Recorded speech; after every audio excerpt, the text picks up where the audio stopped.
आज से 6,500 करोड़ साल पहले पृथ्वी कुछ ऐसी दिखाई देती थी। जहां आप बैठे वहां डायनासोर्स घूमा करते थे। समुद्र की गहराई से लेकर आसमान की चोटी तक 1 लाख किलो वजनी जीव से लेकर 4 हाथियों से भी बड़े पक्षी हर कोने में बस इनका ही राज था। लेकिन ऐसा क्या हुआ कि सिर्फ चंद घंटों में इनका विनाश हो गया? हमारे पूर्वज ही जिंदा क्यों बचे और इंसान पृथ्वी पर कैसे आए? आइए जानते हैं इस वीडियो में। समय में थोड़ा पीछे चलते हैं।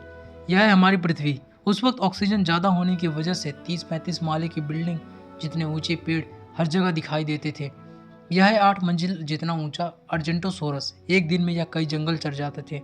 उस वक्त पृथ्वी कुछ ऐसी दिखाई देती थी। यह है चूने के रेगिस्तान जहाँ लाखों सालों से बारिश नहीं हुई। यहाँ भी इनका बोलबाला है। यह है हमारा भारत जो एशिया की तरफ बढ़ रहा था। भारतीय जमीन लावा से भरी रहती थी और यहाँ पाए जाते थे राजोसोरस। यहाँ का कुछ अलग ही मंजर है। 7 बस जितने लंबे जीव से लेकर इंसान जितने बड़े केकड़े तक। बाहर आकर देखो तो कई किलोमीटर लंबे अमेरिकी रेगिस्तान में पाए जाते थे टाइटेनोसोरस। 20 हाथियों जितना वजनी है। 8 माले की बिल्डिंग से भी ऊंचे ये जीव आज यहाँ बच्चा पैदा करने इकट्ठा हुए। दुनिया के हर कोने से डायनासोर्स की आवाज़ें गूंज रही थी।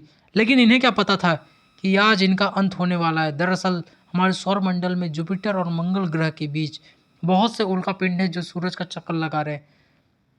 अंत के 10 करोड़ साल पहले इनमें से 2 उल्का पिंड के बीच में टकराव हुआ। उसका एक टुकड़ा तेज से पृथ्वी की तरफ बढ़ने लगा। पृथ्वी के पास आते ही उसके कुछ टुकड़े चांद पर गिरे, मगर गति तेज होने की वजह से चांद का गुरुत्वाकर्षण उसे खींच नहीं पाया। पृथ्वी के करीब आते ही उसकी गति बढ़ने लगी। वातावरण ने उसे जलाना शुरू कर दिया और 80,000 किलोमीटर प्रति घंटे की रफ्तार से पृथ्वी से टकराए। यहाँ रात के 1:30 बज रहे थे।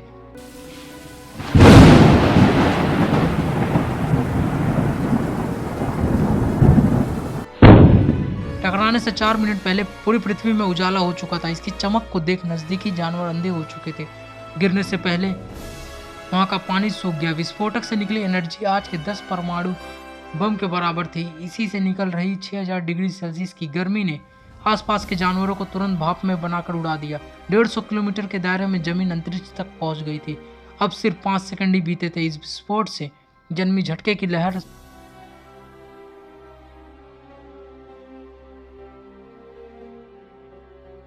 550 किलोमीटर प्रति सेकंड की रफ्तार से आगे बढ़ी। इसने पत्थरों को गोली की रफ्तार से उड़ाना शुरू कर दिया। आसपास की नदियां उल्टी बहने लगी। जंगल के पेड़ नीचे गिरने लगे। पहाड़ों ने दम तोड़ना शुरू कर दिया। इसके कुछ ही सेकंड बाद आई भयंकर गर्मी की लहर में उड़ रहे पत्थरों को पिघलाकर लावा बना दिया। संपर्क में आने वाला हर एक पानी तुरंत भाप बन रहा था। समुद्र के अंदर उबाल आना शुरू हो गया था। पलक झपकते ही जंगल सूख रहे थे। जानवरों का शरीर उबल रहा था और अभी तक तो शुरुआत हुई थी। टकराव से हजारों टन मलबा अंतरिक्ष में पहुंच चुका था, जो गुरुत्वाकर्षण की वजह से पृथ्वी के चारों तरफ फैल चुका था और पृथ्वी पर वापस आ रहा था। वातावरण की वजह से उसे जला दिया जाता था और जिसकी वजह से वो पृथ्वी पे एक एटम बम की तरह गिर रहा था। अब कुछ ही सेकंड बीते थे कि भूकंप आना शुरू हो गया। भूकंप की तीव्रता ज्यादा थी, इसलिए समुद्र का पानी जमीन में बैठे रेत से मिलने लगा, जिससे जीवों को घुटन होने लगी और वहां भी पतन होना शुरू हो गया। अभी सिर्फ 5 मिनट ही बीते थे और बाहर जानवरों में भगदड़ मच चुकी थी। घटना स्थल पर पैदा हुई गर्मी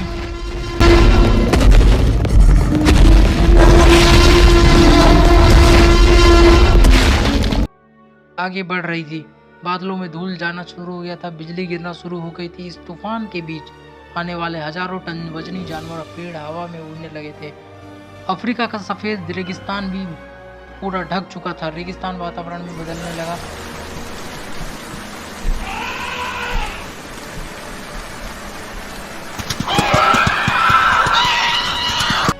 बादल जहरीले होने शुरू हो गए। इसके पीछे टकराव ने समुद्र के पानी को बादलों से भी ऊंचा उठा दिया था, जिससे गर्म पानी की भयंकर बाढ़ आ रही थी। 5 घंटे के अंदर पूरी पृथ्वी धूल से ढक गई।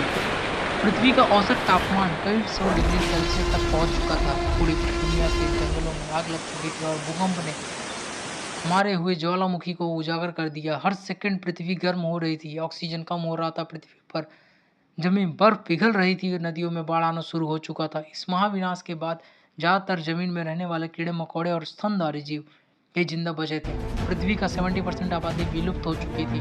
कुछ ही डायनासोर अभी जिंदा थे, जो या तो बहुत छोटे थे या तो गुफा में सहारा ले लिए थे।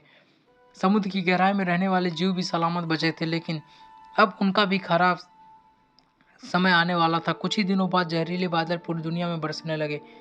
जहरीले बादल की बारिश होने की वजह से समुद्री जीव में भी हलचल उठना शुरू हो गई। पूरी धरती धूल से ढक चुकी थी और कुछ महीनों में पूरी पृथ्वी बर्फ से ढक गई। हमारे पूर्वजों को डायनासोर से डरकर कुछ भी खाकर कम ऑक्सीजन के बावजूद भी महीनों तक जमीन में रहने की आदत थी।